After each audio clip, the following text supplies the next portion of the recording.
ఊర్లో drunk and drive అని పిల్లలు ఇవ్వడానికి తెలిసో తెలియక తాగితే నోట్లో పుల్ల పెట్టి ఊదిచ్చి వాని బండి గుంజుకొని వాని పోలీస్ స్టేషన్ లో పెట్టి వాని ఈపులు వలగొట్టి వాని దగ్గర 5,000 వసూలు చేస్తున్న సన్నాసి చట్టం నీకోటి పేదోళ్ళకి ఇంకొక చట్టమా అని నేను అడుగుతున్నా. తప్పని పరిస్థితిలో ఎవరి మీదైనా చలానా వేస్తే ఒక్క పైసా తగ్గించకండి. మూడవది, వాళ్ళ బ్యాంక్ అకౌంట్స్ తోని డైరెక్ట్ గా డిపార్ట్మెంట్ కి సింక్రనైజ్ చేయండి. ఎప్పుడు చలానా పడితే ఆటోమేటిక్ గా వాళ్ళ అకౌంట్ లోకి వెళ్ళి డిడక్ట్ అయ్యి పోయే విధంగా ఈరోజు బండి రిజిస్ట్రేషన్కి వచ్చినప్పుడే ఆ బండి యజమాని యొక్క ఖాతాను మీరు తీసుకోండి. బ్యాంక్ అకౌంట్ను అటాచ్ చేయండి. ఏ బండి అయితే స్పీడింగ్ చేస్తుందో, ఏ బండి అయితే సిగ్నల్ జంప్ చేస్తుందో, ఏ బండికి అయితే చలానా పడుతుందో ఆటోమేటిక్గా ఆ యజమాని అకౌంట్లో నుంచి నగదులు బదిలీ అయ్యే విధంగా మీరు ఈరోజు టెక్నాలజీని వాడుకోండి. బ్యాంకులను కూడా సమన్వయం చేసుకోండి. లేకపోతే ఈ ప్రమాదాలను నియంత్రించడం కష్టమవుతుంది. ఇలాంటి ప్రమాదాలకు పాల్పడే వాళ్ళ పట్ల కఠినంగా వ్యవహరించాలి. పిల్లలకు వాహనాలు ఇచ్చి ప్రమాదాలకు కారణమైతే వాహన యజమాని మీద కూడా కేసులు కట్టాలి. అప్పుడే చిన్నపిల్లలకు అందుబాటులో వాహనాలు పెట్టడం మానేస్తారు.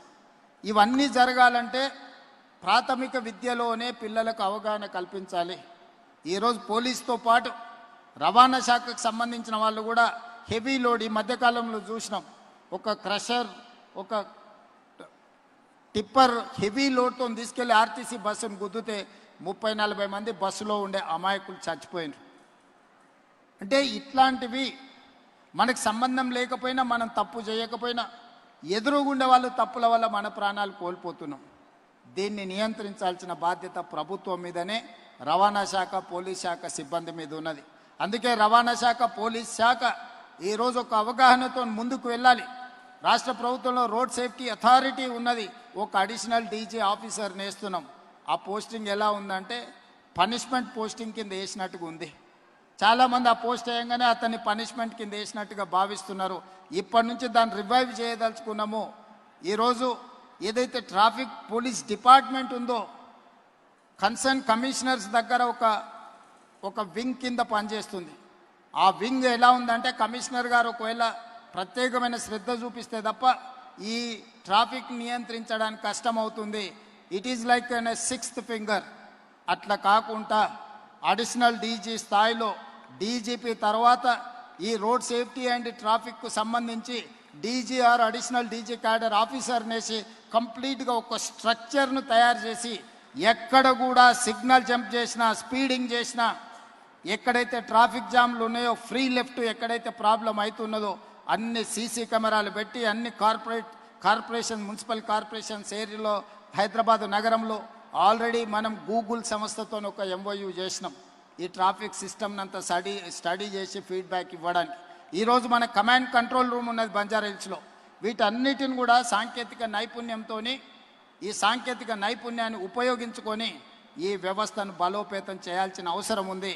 రీసెంట్గానే నేను పోలీస్ టాప్ ఆఫీసర్స్కి ఇన్స్ట్రక్షన్స్ ఇచ్చిన ఈ ట్రాఫిక్కు సంబంధించిన కంప్లీట్ వ్యవస్థను మనం ఈరోజు పూర్తిగా నిర్ణయం తీసుకునేది ఉంది.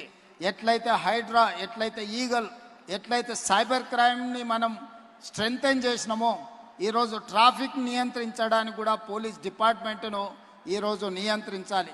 ఒకప్పుడు లా అండ్ ఆర్డరే ప్రాబ్లం ఉండే, లా అండ్ ఆర్డర్లో ప్రాబ్లం ఉండే. ఈరోజు లా అండ్ ఆర్డర్ కాదు, ట్రాఫిక్లో మర్డర్స్ కంటే ప్రమాదమైనాయి. ఒక్కొక్కసారి 20 మంది 30 మంది కూడా ఒక ప్రమాదంలో చచ్చిపోతుండంటే ఇవన్నీ మనుషులు చేసిన తప్పిదాల వల్ల జరుగుతున్న హత్యలుగానే భావించాలి. వీటిని నియంత్రించాలి అంటే ట్రాఫిక్ విధి విధానాలను ట్రాన్స్పోర్ట్ కమిషనర్ గారు కూడా విధి విధానాలను కంప్లీట్గా ప్రక్షాళన చేసుకొని ఒక నూతన చట్టాన్ని తెచ్చుకోవాలి. ఈ నూతన చట్టం పాఠశాల స్థాయిలోనే విద్యార్థులకు అవగాహన కల్పించాలి. వాళ్ళ బాధ్యతను పెంచాలి. ప్రతి వీక్ ఒకసారి స్కూల్లో, ప్రతి వీకో ప్రతి నెలకో స్కూల్స్తో కోఆర్డినేషన్ చేసుకొని ఆ పిల్లలని సిగ్నల్ వ్యవస్థ మీద అవగాహన కల్పించే విధంగా, ట్రాఫిక్ను నియంత్రించే విధంగా వాళ్ళని రోడ్డు మీద వాళ్ళని ఒక క్రమశిక్షణ కలిగిన భారతీయులుగా తీర్చిదిద్దాల్సిన అవసరము అధికారుల మీద, రాష్ట్ర ప్రభుత్వం మీద ఉన్నది. తప్పకుండా వీటన్నిటిని ప్రక్షాళన చేస్తాం. ఈ రకంగా తెలంగాణ రాష్ట్ర ప్రభుత్వం ఇప్పుడు ట్రాఫిక్ సమస్యని, యాక్సిడెంట్స్ని, రోడ్ సేఫ్టీని ఒక ప్రధానమైన ఎజెండాగా తీసుకుంటుంది. దీనికి విధి విధానాలు రూపొందించి క్రమశిక్షణ కలిగిన అధికారులకు అక్కడ బాధ్యత ఇచ్చి దీని ఒక టాప్ ప్రయారిటీ టాస్క్ కింద తెలంగాణ రాష్ట్ర ప్రభుత్వం తీసుకుంటుంది.